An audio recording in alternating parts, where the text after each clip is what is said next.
өлкө боюнча бүтпөй калган мектептердин 70-80% бүтүп токтоп калган мектептердин баарын быйыл бүтүрөсүңөр деген президенттин тапшырмасы бар.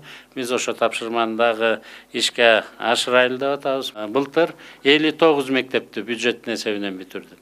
Бирок ушундай кол кабыш кылып демөөрчүлөр, благотворительный фонддор келип жардам берсе, биз буларга дагы толук мүмкүнчүлүктөрдүн баарын берип жатабыз. Биз эми 1-апрелден баштап мугалимдердин зарплаталарын көбөйткөнгө даярданып атабыз. Урматтуу агайын туугандар, колубуздан келишинче көбөйтөбүз. Ага чейин сиздер менен дагы окуу программаларды тастыктап чыгышыбыз керек. Биздин балдарыбыз школду бүткөндөн кийин конкурентно способный болуш керек.